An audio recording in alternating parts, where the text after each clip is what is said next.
Welcome back to Upticks, your weekly source for data-driven insights on the markets and economy.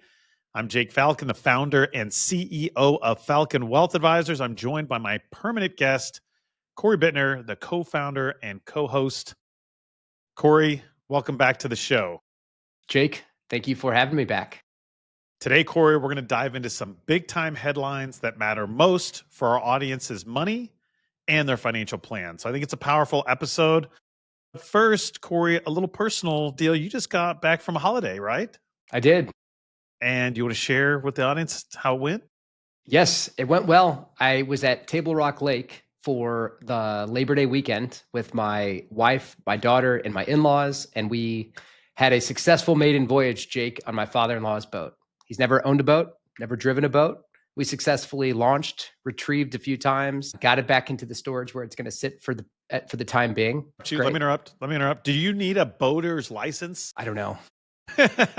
Did Is you the get? real answer. I think I saw on Instagram. Were you driving the boat? He let you drive it? Yep. Wow. Have you Graduated ever driven from a boat? first mate. Have you ever driven a boat? Yeah, I have. Okay, cool. Well, good for you, Cory. It was good for your father-in-law. Yes, that's the best kind of father-in-law to have. One with the boat. You know what? You're not. That is the truth, Jake. You were right.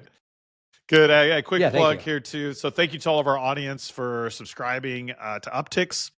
We're out there on Apple iTunes, Spotify, and YouTube. If you think our stuff's any good, please give us a 5-star rating, a thumbs up. I think that helps the algorithm get this in front of more people. If you have any questions that you would like us to address on Upticks Live, we actually have one today, so stay tuned till the end. We've got a listener suggestion or a question. Just email Luke at falconwealthadvisors.com. And again, if you want to follow us on social media, Cory and I are most active on Instagram. My Instagram name is simply Jake_Falcon_CRPC, and Cory's is Cory Bittner KC. All right, Cory, let me lead into kind of what's going on today. So the deal is I want to talk about what tariffs, tech giants, and the great stay have in common. Do you know what they all have in common? What is it? I'll tell you. They are reshaping our financial plans right now. Mm. And if our audience wants to stay ahead of the curve, then this is the episode they need to listen to. And the key here is that not everybody is prepared of these ripple effects, Cory, that these US, India tariffs and all the other tariffs are coming about. The tech valuations are shifting, and there's a new era, Taylor Swift, new era in the job market. And so the landscape is changing fast. And for some people, it may be time to tap the brakes and rethink their strategy or double down on their strategy.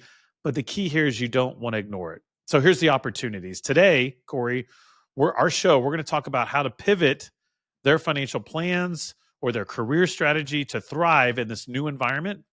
And whether you're retired or just an investor, maybe you're a business owner, or you're just curious about what's next, today, hopefully you'll walk away with some actionable insights. How about that? I like it. All right, Cory. It's a lot of value, Jake. That is a lot of value. So let's get into our headlines breakdown here.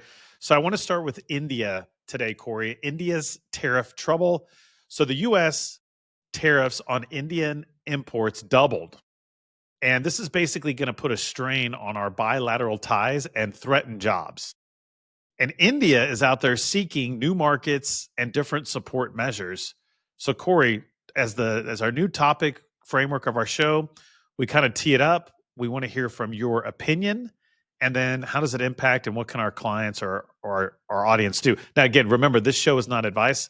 Ultimately, you got to sit down with your financial planner and crunch the numbers. But Cory, what's your opinion on this India's tariff trouble? My opinion on India's tariff trouble is that we are seeing a lot of things shifting globally, and the tariffs are creating strains in relationships with other countries that the United States has.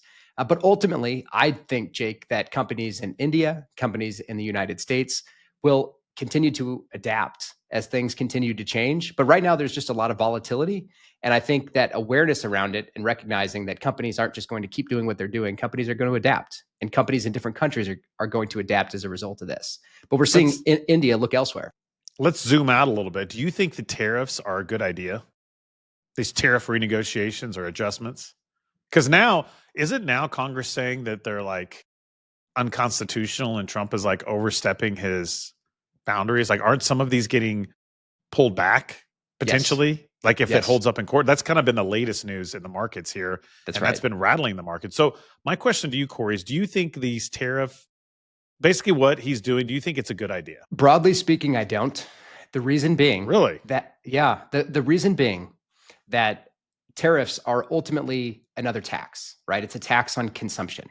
And because the economy in the United States is driven so much by consumption, a tax on consumption, I just question what that's ultimately going to do. I understand the goal and the desired outcome.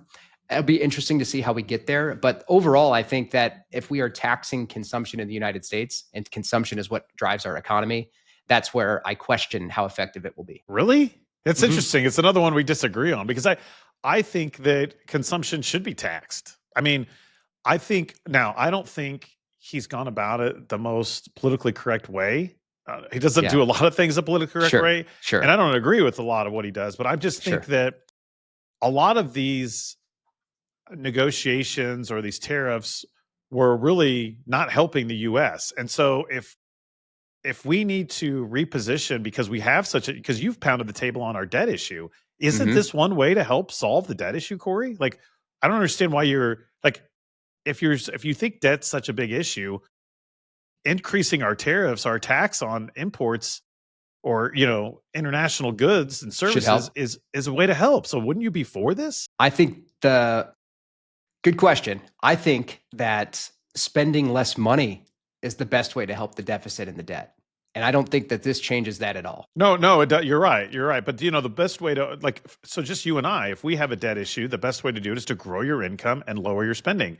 To me, this is growing your income. Yep. Yeah. And the reality is that the way that it's been handled and what it ultimately means for the global trade and the relationships that we have with other countries, I think those are the things that have been brought to the forefront. I've questioned the effectiveness around it. I think that I don't disagree at all, Jake, with your point. And I think that things that are growth oriented are wise because that's what needs to happen for our economy and because of the deficit and the debt and the situation that we find ourselves in. But I just think that India is a perfect example. Let's use India. If they're a big exporter to the United States and they can turn to Russia, for example, and they can import oil from Russia at a lower price, India is just going to do that regardless of the tariffs that US is going to charge.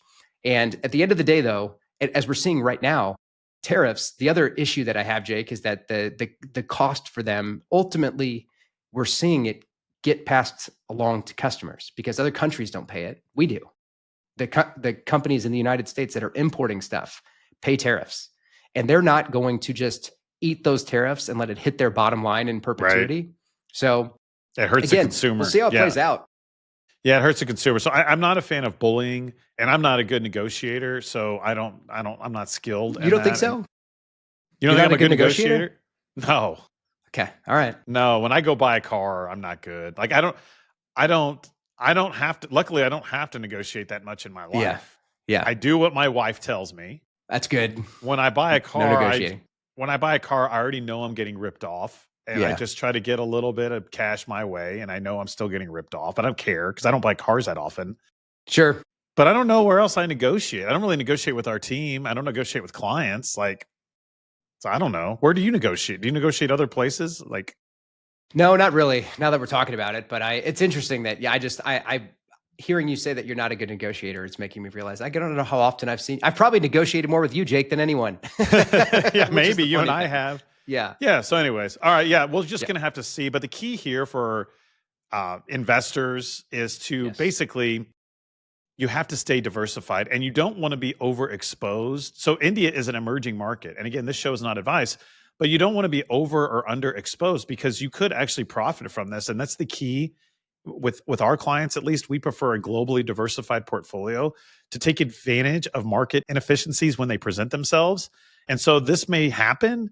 But the key is that's why we have a team at Falcon Wealth Advisors that are monitoring the stock and bond market and looking for opportunities to invest or sell, buy or sell for our clients. So again, you just have to be aware of the geopolitical impacts and you need to make sure that your portfolio is set up for that. And that's the key here. That's the key takeaway on that one.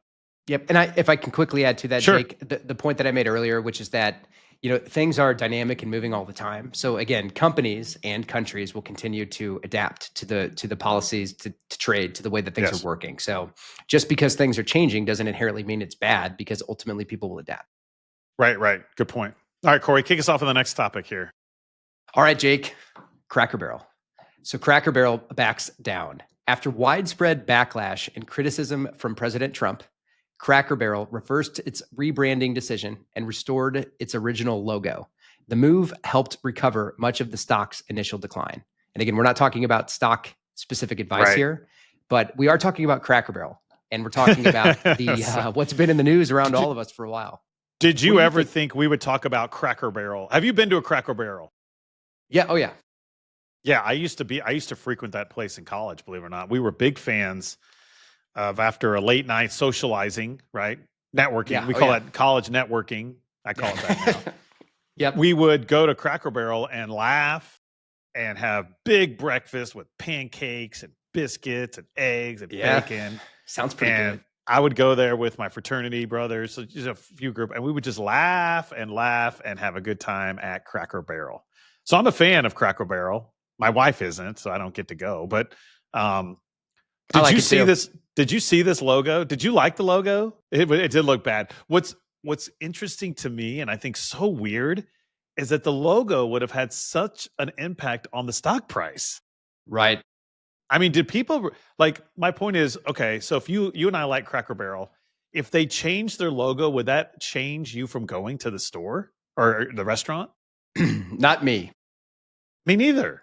No. Like, I don't care what, I don't care what logo doesn't really do it for me. Like, I'm going to consume what I'm going to consume based on the product or the service, not necessarily the logo. Like, I think some logo, like, Burberry, I think has a cool logo, but I don't know if that makes me want to buy Burberry more or less. Maybe, I don't know. Is there anything that like you want to use more or less, like Nike? You're a tennis guy. Do you like Nike more because of the check, or do you just like Nike because you think it's good quality tennis apparel? I love if you even Nike wear Nike tennis shoes. Yeah, you wear Nike. It's more. I like the shoes. The logo's less important to me. Yeah, like I wear those Hoka walking shoes. I think the logo's stupid, but you know what? They're comfortable. Yeah, when I walk. Yeah. So anyway, it's crazy to me though that's how much a logo can do now, and it just case in point, Cory, of the world that we're living in now. Yep. Whereas I would argue 2 or 3 decades ago, the stock wouldn't have even fluttered from a logo change. It wouldn't have even fluttered, because you know what had to happen? Someone would have been having to probably read I'm talking like in the 80s or 90s. They probably would have had to been reading the Wall Street Journal. And if they did want to do something, they'd have to call up their broker, and their broker would have to charge them a commission, and they'd have to put on this trade, and they'd probably get talked off of doing that. Like the broker might say, do you really want to sell it because of the logo? Like now it's on your phone right here. Now again, our clients pay us to do that stuff, but like traders can just hit 4 or 5 buttons and probably sell it or buy it or whatever. That's right. So it's just easier to make decisions, and that doesn't mean they're always the right decisions. Now, again, this is not stock advice. I don't follow Cracker Barrel, so I don't know much about that stock, but I followed it a lot more in the last few weeks. I know. I'm done talking about them though. Let me chime in here though, Jake, because I read an interesting anecdote about this in the Wall Street Journal. So according to the Wall Street Journal, Cracker Barrel is a fixture in counties where President Trump won overwhelmingly in the last election. Rural America. Makes sense. Yep, exactly. So in a way, marketing, love it or hate it, has become politicized a bit. And the comment that I saw in the story was that the number one rule in politics and restaurants is to know your audience, to know your follower base. And any move perceived as moving towards more generic or politically correct brand is not going to be popular with that half of the electorate. So I thought it was interesting. Trump got involved. Yeah, because you wouldn't think that updating Cracker Barrel restaurants would turn into a political topic that's worthy of President Trump's thoughts and opinions, but that's where we're at. I thought that was really interesting. That is interesting, actually, because good point. Like, why would Trump care about Cracker Barrel's logo? But that he did that for political reasons. Just pretty smart on his part, probably. Okay. Let's go on to the next one, Cory. Magnificent Seven losing momentum. Lower interest rate expectations are lifting real estate, banking, and manufacturing. But tech's Magnificent Seven, and Cory, just as a reminder, that's Amazon, Alphabet, Apple, Meta, Microsoft, Nvidia, and Tesla, face valuation concerns, AI skepticism, and rising competition. So investors are rotating into other sectors, and the tech giants may be entering a more volatile phase. So again, this show is not investment advice, but Cory, what do you think about this Magnificent Seven losing momentum? What are your thoughts? Yeah. So my thoughts here are that diversification is important when it comes to investing. There are winners and losers all of the time. And I think that, the AI trade is something that we've read and that we've heard about a lot in the last couple of years. And trees, as we know, as the old adage goes, trees don't grow to the sky. So I think if your whole portfolio is allocated towards a handful of companies, that's not necessarily a strategy. And I think, frankly, if you're diversified with your investments, that rotation out of just being so narrow into a handful of companies is probably a healthy thing. Yeah, and this is why we don't like index funds, because if you own an index fund that's cap weighted, these Magnificent Seven stocks make up a large portion of that weighting now because they have become so ginormous. And this is why I think it's a horrible idea to use index funds for your retirement or any serious money. Because now we don't know the future, but if they have an issue, Cory, if they have headwinds, if they start crashing and you own an index fund, you're going to ride these stocks down. And again, we would rather pick and choose which stocks most closely align with our clients' financial plans and diversify that way versus using an index. So time will tell. I don't know. They could keep running up, but my point is, I don't think you should be indexing, and that's the takeaway. So that's the impact here. Is that, look, if you're in an index fund, you're probably overexposed into some of these stocks because they are so big. If you're in a cap weighted index fund, and you just want to be careful, because if they enter a more volatile phase, that means your money is going to be more volatile, right? Which is, for what it's worth, Jake, is what we saw back in April. During the whole tariff conversation, that the Mag 7 companies got hit harder than the rest of the broad market, and that was just a taste of what can happen if the tide turns, right? If the winds start blowing in another direction, which is the reason. It doesn't mean these companies are bad, but it means that an appropriate level of diversification and not being overly concentrated is the key for someone, especially in retirement. Yes. Good. All right, Cory, read off the next one for us here. All right, Jake, we have the mall makeover move. Dillard's and Trademark Property Company acquired Longview Mall in Texas, signaling confidence in, quote, evergreen malls. Upgrades and a new tenant mix are on the way. Now, is this an outdoor mall? Did you research this? Is this an outdoor mall? Or is it an old school indoor mall? I don't know. Why don't you research that, Cory? Well, I'm talking about the thought here. Go ahead. So indoor malls, I don't really go to those anymore. So that's why I want to know. That's what it is. It's an indoor mall. Yeah. Yep. So, I grew up going to Dillard's for school clothes in Amarillo, Westgate Mall. I'm assuming it's still there. But what do you think about this? I think it's interesting. I think that, people in our country, Jake, they like to gather, they like to shop, they like to eat. I think that, again, kind of going back to what we talked about earlier, companies, turn and adapt. And the conversation just a couple of years ago was how malls and commercial real estate and some of these, different types of investments were just, falling apart. And I think that, there's malls that people don't go to anymore that are going to cease to exist. And there's going to be places that people like to go. And I think that, reinventing themselves is not a bad thing. But I think that, not everything, quote unquote, old is necessarily obsolete. Some things just need to be retooled. Some things. And I think that that's what's happening here. Are you a mall guy? Do you go to malls? Not anymore. Not really. Did you go to a mall in St. Louis growing up? Oh, yeah. What was the mall called? South County Mall. South County Mall. They have a Dillard's? They did. Good for Dillard's, because I feel like there's I don't know what you would call Dillard's, maybe mid-level tier, because growing up, where I grew up, Dillard's was the nicest store that you could go to, really. But, in a big city and Longview, I'm assuming is probably pretty big. And there's a lot of competition, right? You've got Macy's and, you've got Nordstrom and Saks and all these other places. So good for Dillard's to buy the mall. Right. Yeah. And so company's certainly doing pretty good. And so we'll see. Time will tell, but I don't know. I think it's a risky play, because I just don't think people go to malls. Right. Maybe they're working on figuring out how to change that. I think after COVID, the mall model just shut down. Like here in Kansas City, we have outdoor malls mainly. And so I would much rather go to an outdoor mall, park in front of the store that I want to go into that store, get what I want to get, and leave than have to park in some ginormous parking lot and navigate hundreds, if not thousands of people. I'm just not I don't want to eat in a food court. You don't want that Panda Express? I'm not going to do that. Like, No? I'm not going to eat at a Sbarro? mall. I did eat at a mall in Houston at the Galleria. They've got a Nobu? They've got a Nobu. I ate at Nobu. I've been to that one. Oh, you have? There you In go. Houston? Houston. Now that, good for Houston. The Galleria there is actually really legit. See? It could be so done. I guess it all, you know what it boils down to is the stores, in my opinion. The type of stores you have in that mall, the security in the mall, maybe the food. A Nobu is like one of the top restaurants in the country, and they have one in a mall there. So what do you know? Yeah, and I think I'm not the eating other Panda thing is Express. I'm not Panda Express in the mall, though. I'm not doing that. I'm with you on that one.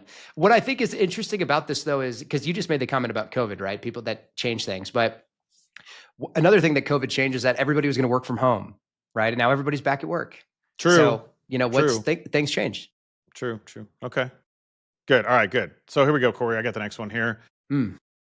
From great resignation, I love this one, Cory, to the great stay. Millions left their jobs during the COVID era, great resignation. But in 2025, it's ushered in a new great stay. So employees are staying put and companies are pausing hiring and layoffs. It's kind of like a no hire, no fire environment with lower turnover and cautious workforce strategies, especially in America and the UK. So the reason I like this as an employer, I don't want my good employees leaving. So because they think the grass is greener. But what do you think about this, Cory? I think it's cautious. I think that, people aren't quitting jobs because they don't know if something better out there is waiting, which is a huge dynamic shift from just a couple of years ago. I also think, though, part of, companies not hiring is, just nerves about the future and what's going to happen, particularly in a world where we have artificial intelligence continuing to rise. And I think that, good companies will continue to hire, right? Jake, we've hired people this year, but I think that that's sort of the environment that we're in right now. People aren't leaving because they don't know if there's anything out there that's better. And companies aren't necessarily hiring because they don't know what direction things are going to go in. Cory, and I've been in the real world probably 20 years. And I've had I've worked for 4 different companies. So some would argue I'm a job hopper, even though I don't feel like it. Some would argue that, that's me leaving my job every 5 years, which is kind of crazy if you think about it. But what happened is at my first job, I worked for a year and a half. My second job, I worked for less than a year. My third job, I worked for 10 years. And now when we started Falcon Wealth Advisors, we're coming up on 9 years. And so I think that people early in their career, it's okay to hop, because what you really need to find, this is my opinion, what I think young people need to find, and I want to talk about people closer to retirement, young people need to find culture and opportunity. And I didn't know at the time, Cory, but that's what I was looking for. And if I was going to tell my, 22-year-old self or whatever, 24, whatever I was, self, what I needed to focus on is opportunity and culture. Because I think if you can find a place where you have opportunity to do what you want to do, have the impact you want to have, make the money you want to make, and that your values and the company values are jiving, are lined up, what else? I don't know what else you would want. Why would you leave? Right. And that's and our offer at Falcon Wealth Advisors for our team is to do that, is we want to offer culture and opportunity. Now, opportunity, though, also comes with accountability, and some people don't like accountability. And that's a you problem, though. That's not the company's problem. If they're going to hold you accountable for performance, you've got to up your game. Like that's not easy always, right? Because we want to have a great culture and have opportunity. But if somebody's underperforming, they're underperforming. Now, that's right. If you're later in your career, I see this happen too, Cory, for my clients later in their careers. They hop around a little bit because they may. I just had a great conversation with a client the other day about this. Is that she basically, she didn't go into detail, and it's fine. It's her business. But I think her job was really stressing her out and making her feel uncomfortable and maybe even unhealthy. And so her viewpoint is like, I need to leave so that I can extend my career, like my working career, because if not, I'm going to have to quit for health reasons because I just don't like where I'm at. So the way she's looking at it is like, she might work. I don't know. We didn't go over the details yet because she doesn't know what it's going to look like. My point is, if she was going to retire maybe in 2 or 3 years, now she may work 10 or 15 years. If she goes and finds a job that gives her opportunity and culture. And so I think that's very important to do at any phase in your career. Like, I don't think you should work in a place that is hostile and you feel like there's a glass ceiling. I don't think you should stay there. I don't think you should. That squashes the American dream. Like, I don't think you should do that. I think so. I don't care where you are in your career. It's easy for me to say, but like, you and I ultimately formed our own company. That's right. Because we didn't agree with the culture. I think we had tons of opportunity. And I'm not saying my 3 prior companies that I worked for are bad. Not at all. Not at all. They shaped who I am today. I learned from each experience, and they helped me. And so I've got nothing negative to say, and I wouldn't change a thing, actually. A lot of people say, business owners will say, I wish I would have started my business earlier. I don't wish that at all. Do you? We were young. I think no, not really.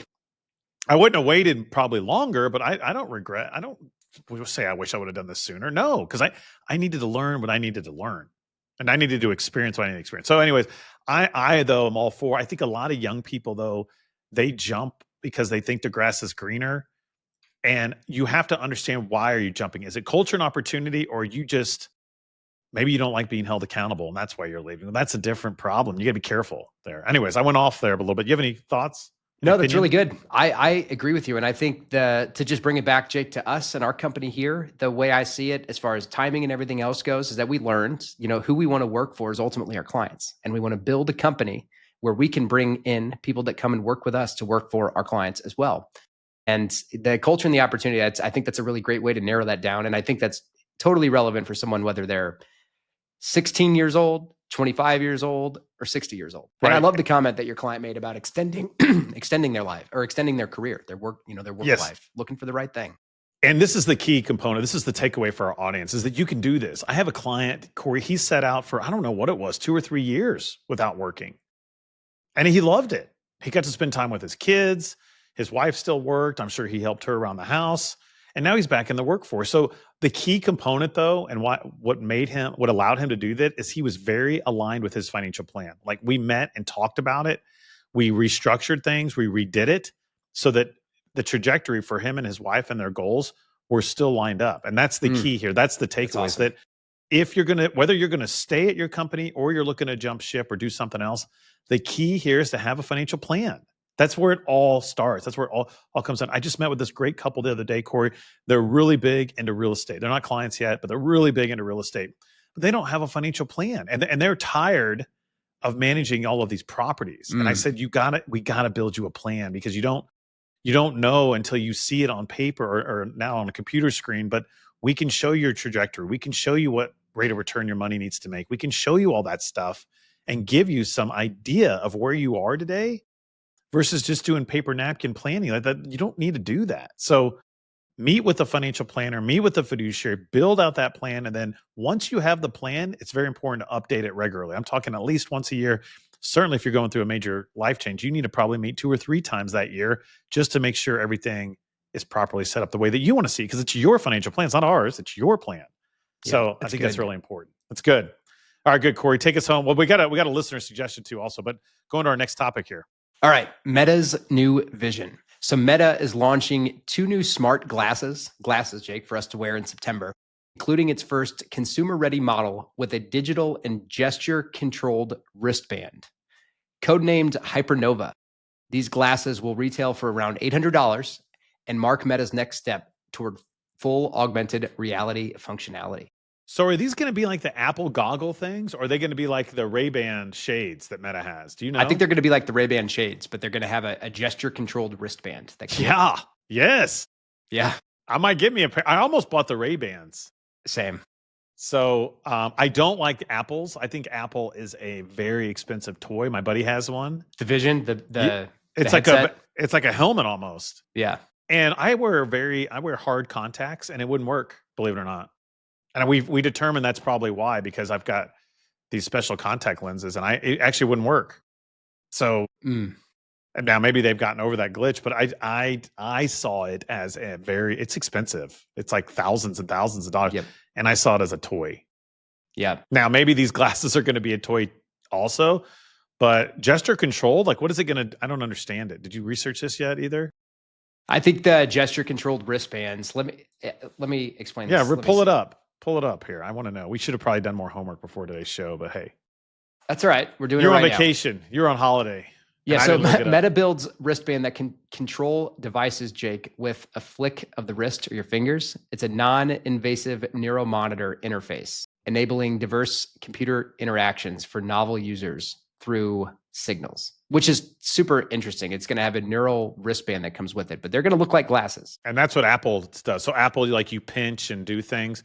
So I bet you're going to pinch and do things to maybe open up apps, maybe through the glasses.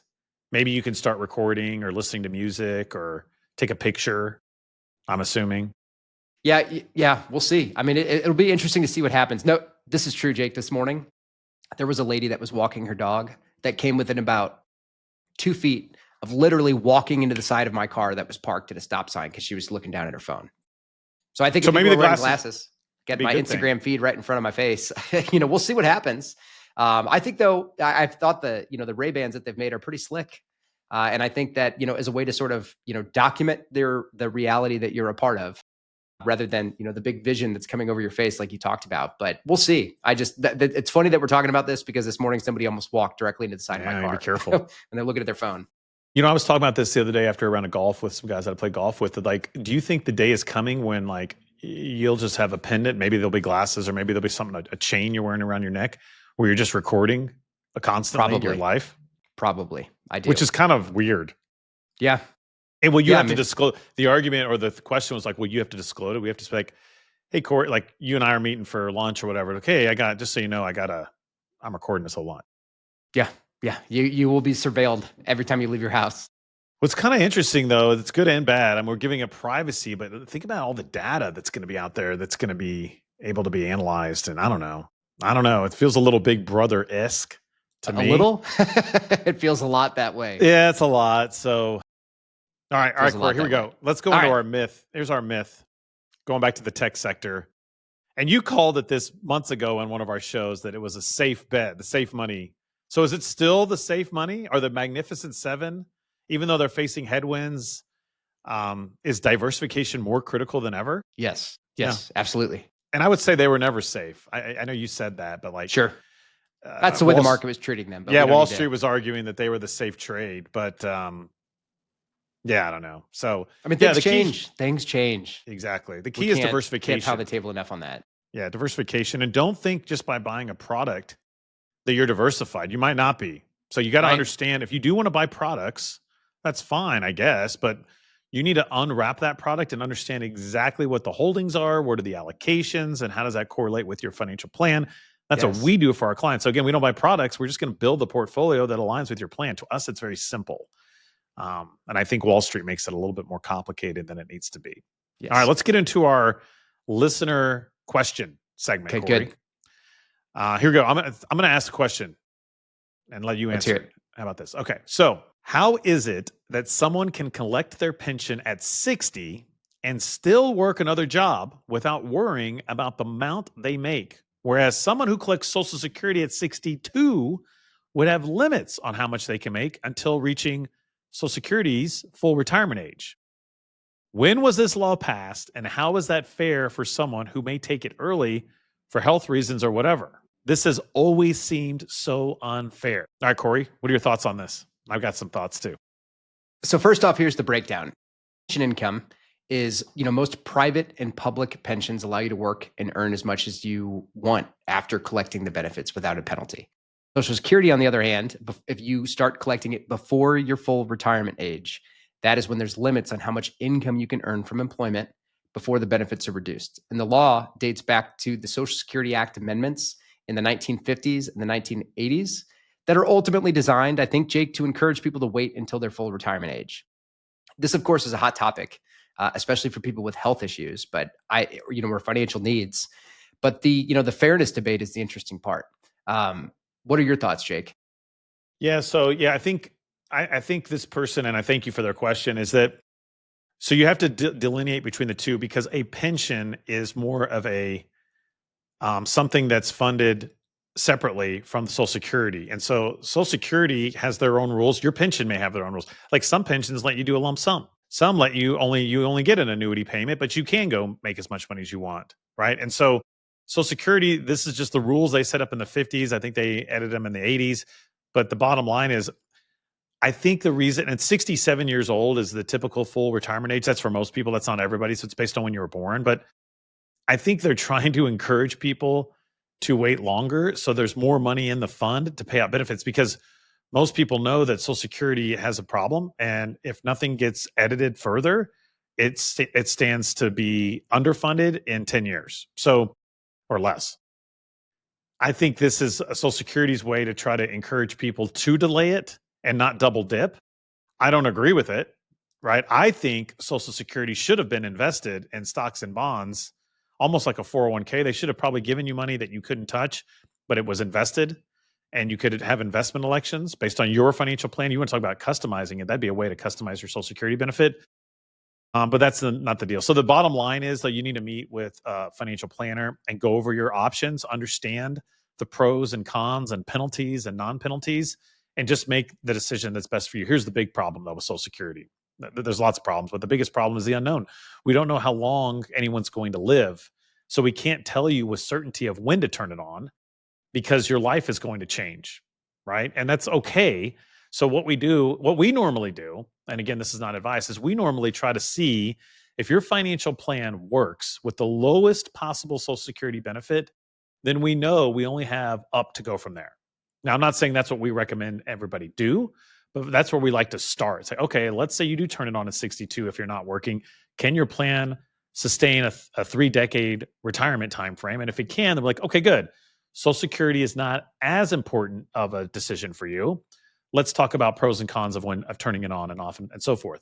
Now, if your financial plan doesn't work unless you turn it on at age 70, for example, well, then we're going to lean towards saying, hey, you need to work until you're 70 or wait until you're 70 because your financial plan doesn't work. So that's how we get into Social Security. But ultimately, if your plan's going to work, we just want to then we get into the emotional side and your personal situation and figure it out from there. But I don't make the rules, but it is complicated. That's why we've got a team at Falcon Wealth Advisors. We have an ensemble practice. I've got 4 financial planners. That's what these people talk about every single day. That's what they're doing every day. Cory and I have had many, many reps doing it ourselves, but we recognize that it's impossible for us to be in the weeds with clients and also still grow the company. And so that's what we hire the planners for, and they do a great job with it. And if you have a question on Social Security, I highly encourage you to meet with our team, because they can walk you through your options and help you crunch the numbers. That's good. Good question. Thank you for asking. It's a great question. Very good question. Okay. So let me recap, Cory. So number 1, tariffs and trade tensions are reshaping global markets. The key here is you want to stay diversified globally and look for opportunities. That's what our team does for our clients. The tech giants, Cory, the Mag 7, they're facing new challenges. So if you're in that S&P 500 index fund, consider yourself warned. In my opinion, it's not diversified. And so you want to make sure that your investments are aligned with your financial plan. The great stay, more people are staying. Hopefully employers keep diminishing their layoffs, but just revisit your financial plan, whether you want to stay or go. Just update your plan. And then thank you so much for the listener's question on Social Security and pension. So quick call to action. If you found today's episode helpful, please like, share, comment like I talked about in the beginning. Also, we've got a free copy of my best-selling book, Retiring Right, Smart Steps for Exiting Corporate America. You can get your free ebook version. It's in the show notes there. Just click on the link, fill out the form, and you get your free copy of my book. It's also out there on Amazon if you want to have a physical copy, or listen to it, and you can buy it on Amazon there as well. All right, Cory, you got anything else as we wind down today's episode? Wow. Wind it down. No, I shared some personal info at the beginning. Jake, how about you? What's new with you? The patio is dragging on, Cory. Hopefully I get that patio going here pretty soon. My wife is becoming impatient. So hopefully we get that going. And that's it, though. That's all I got. So good. Thank you, as always, for tuning in. And thank you all. We hope you have a great week. Thank you for listening to Upticks. Click the subscribe button to be notified when new episodes become available. Also, be sure to visit our website at www.falconwealthadvisors.com and click the Contact Us button if you'd like to meet with Jake and his team.